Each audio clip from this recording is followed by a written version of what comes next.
Yo, what's going on? So, back in the days when, there was segregation going on, and you had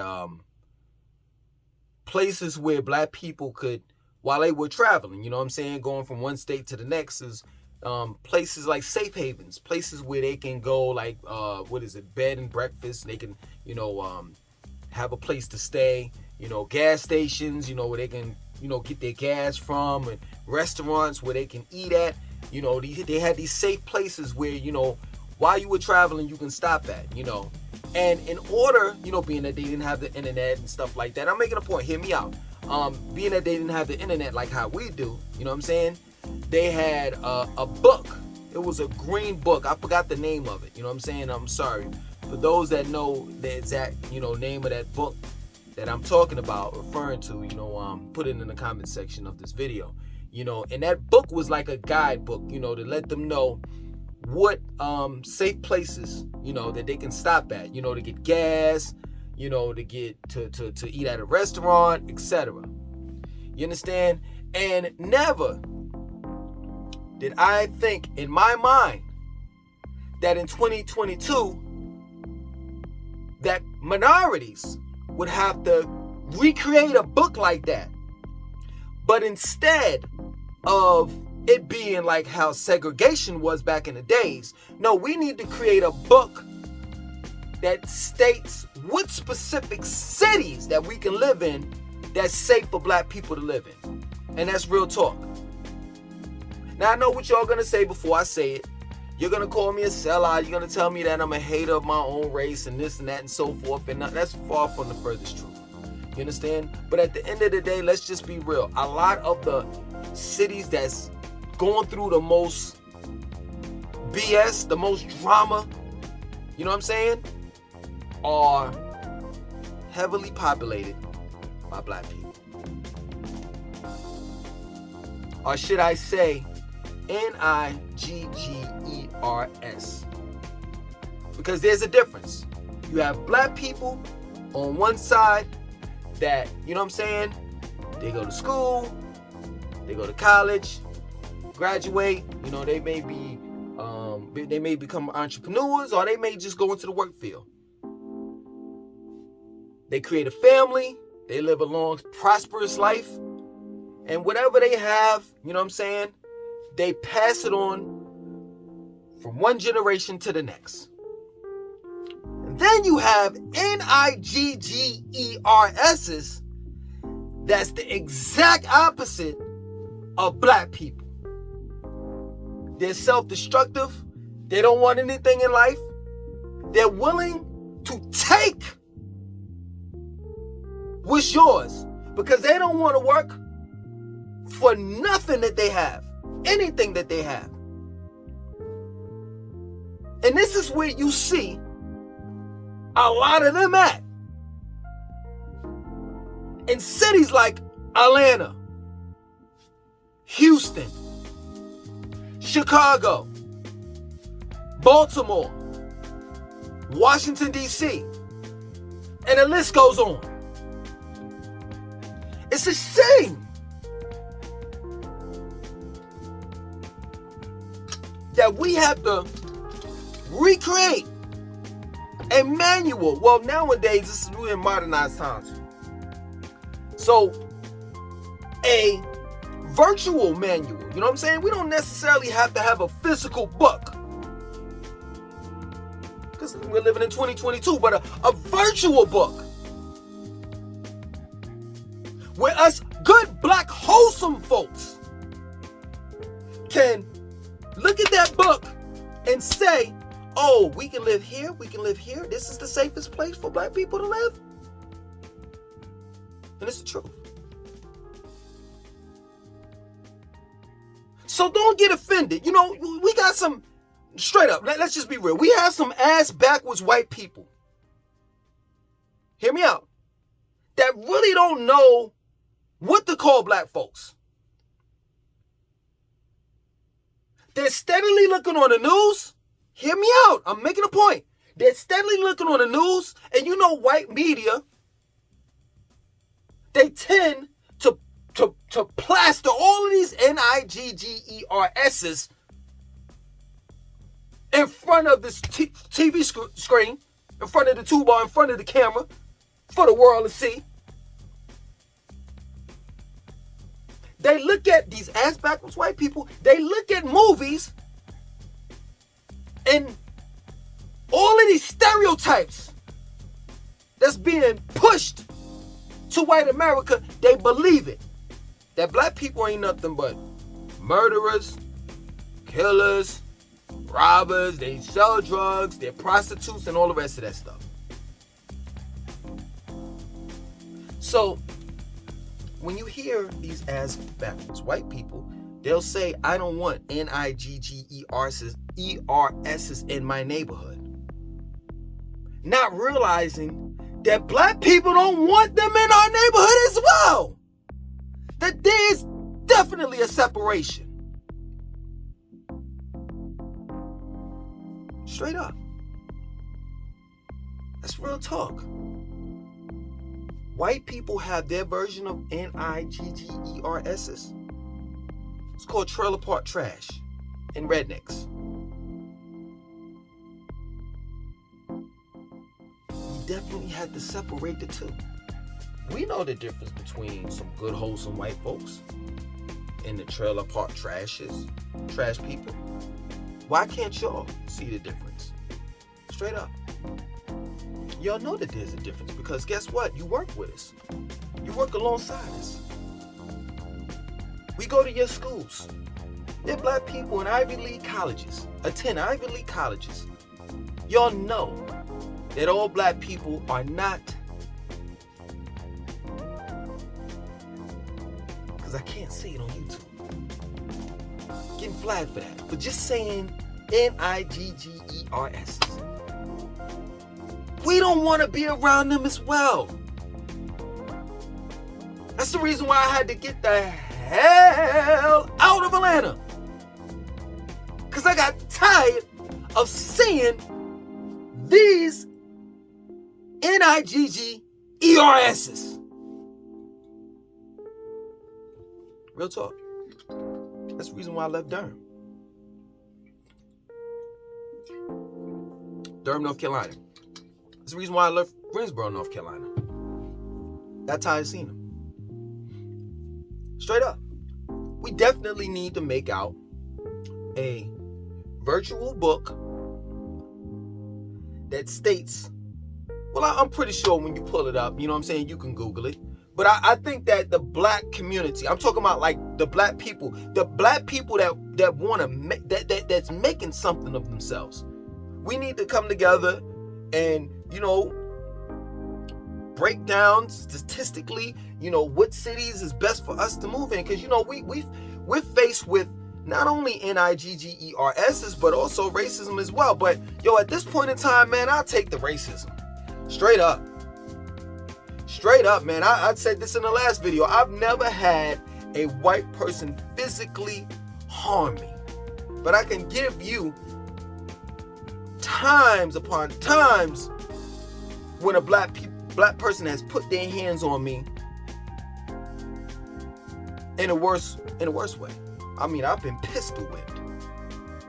And that was by a black man. All because I just wanted to be left alone. He was trying to talk to my girl, to make the long story short. And he had the nerve to knock on my damn door and ask for her. And I was like, yo, man, I cursed him out. Boom, slammed the door. All for a girl. You understand? Just yesterday, just last night, or excuse me, the night before last, what was it, Monday night or Sunday night? I forgot. I think it was Monday night. You know what I'm saying? Yeah, it was Monday night. Takeoff, Migos. Shot and kill at a dice game. I can tell you, man, when you around NIGGERS's, it's not good. That's why none of my friends are NIGGERS's. All my friends are black.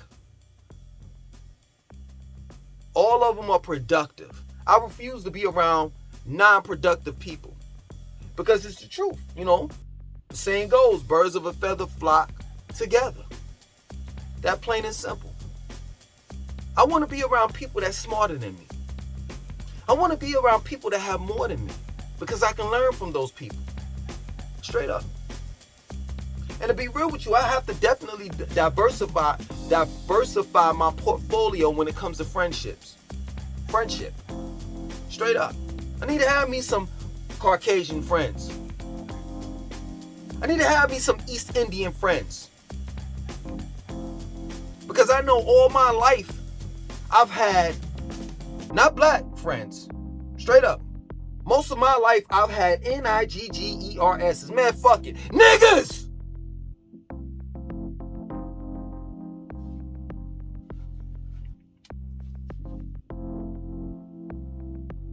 That held me back. Some of my family members are Niggers. And to be real with you, I'm not trying to be funny. Because I know some of them may be looking at it, at this video. But I've tried my best to move as far away from them as possible. Straight up. That's real talk.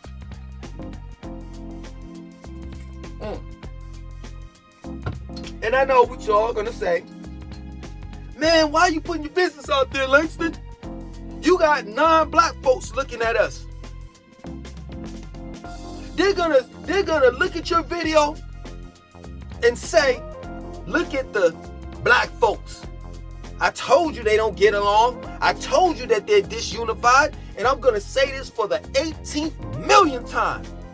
They don't need my video to come up with that conclusion. They see it every day. Straight up. They see just how disunified we are. And we can learn a lot from white people. This big word that oftentimes Niggers don't use, and neither do black people use. It's called nepotism. Caucasians do it. East Indians do it. Italians do it. The Jewish community does it. The Asian community does it. The only community that doesn't do it is the blacks. Yeah, I've seen white people argue, bicker back and forth. I'm like him and this and that and so forth. But guess what? They still manage to work together. They put their differences to the side in order to work together because they see the bigger picture. Only people that, persons don't see the bigger picture is the black community. Straight up.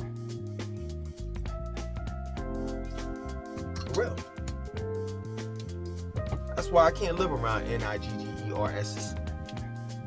Y'all need to hurry up and create that virtual book. You know what I'm saying? Because I plan on moving. Charlotte is a decent place. I'll put Charlotte on in that book. Can y'all name a few other places? Sure as hell ain't Jacksonville. I heard Jacksonville is damn racist as a motherfucker. For real. I think to be real with you, I think we need to start to like thinking about moving out of the country. If we can't find too many places, you know what I'm saying, in the United States of America, Los Angeles is a done deal. And I know what you're gonna say. Well, Langston, you being ghetto. All you doing is you're looking at how these rappers are going to these different cities, getting shot and killed and this and that and so forth. Yeah, I'm looking at that, but I'm also looking at the statistics. And I'm telling you, in Atlanta, there weren't no rappers getting shot and killed almost every day in Atlanta. There were typical black people shooting and killing one another. Straight up. They were shooting inside Lenox Mall. Outside of Lenox Mall, an 8-year-old child got shot and killed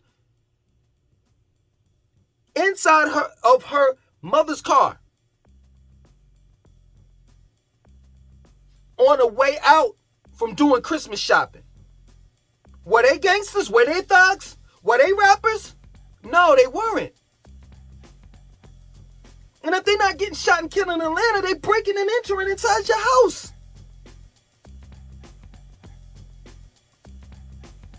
I got people people now that I notice, like, yo, man, I got to get the hell out of Baltimore.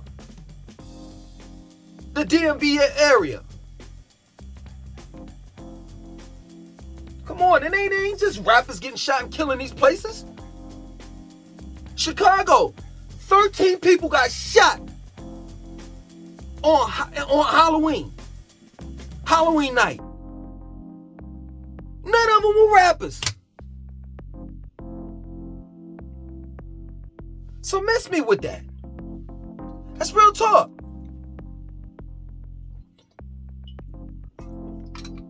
Black people just want to move somewhere where it's safe and they don't have to deal with the BS. And I think that if we don't want to live outside of the country, we don't want to leave the United States of America, I think personally what we need to do is we need to live in a country. Straight up. I've heard, and this is a fact, in North Carolina, there was 40 or 50 people came together, black families came together, and they bought a couple of acres of land. And they created their own small town. You do realize that you can buy, there's towns for sale. I'm not lying, this is my word. But see, we don't want to put in the work. That's the problem. But our ancestors did. They built Tulsa, Oklahoma. Black Wall Street, they didn't build Tulsa, Oklahoma. They built Black Wall Street in Tulsa, Oklahoma. They built the Hayti area in Durham, North Carolina. They built Brooklyn and Charlotte, North Carolina. Why can't we do it?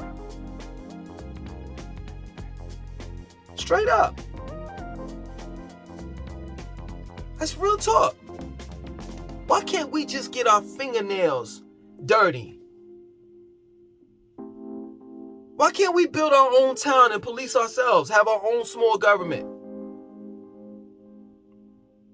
If we want to get away from the NIGGERSs and away from racism. Straight up. This is what we need to do. We need to collectively come together. The positive brothers and sisters. We already know the negative ones. They live, over there. That way. This is what we need to do, man. I would love to be in a community where I could come outside and say, good evening, brother. Good morning, brother. Good morning, sister. How you doing? Oh, man, I'm doing good. I mean, come on. I mean, look at our town. Look what we built. We built an oasis. You know, it's towns like that. You know what I'm saying? Straight up. And this is the reason why there's towns like that and communities like that. And it's you can't, at times, man, you can't say that white people are being racist when they say they don't want us in their communities. Why? Because they don't know you. So they're like, man, we don't want to take a gamble. We don't want to take a chance. His family may be a black family, or they may be niggas. I don't know. I just don't want to take a chance. Straight up. But yeah, man, everybody wants to live in peace, man. The only ones that don't want to live in peace are the NIGGERSs. And I'm not lying, man. I don't know how we could round them up if we could. You know what I'm saying? I mean, we couldn't anyway. You want to know why? Because the city's making mad money off of them. That's the sad part.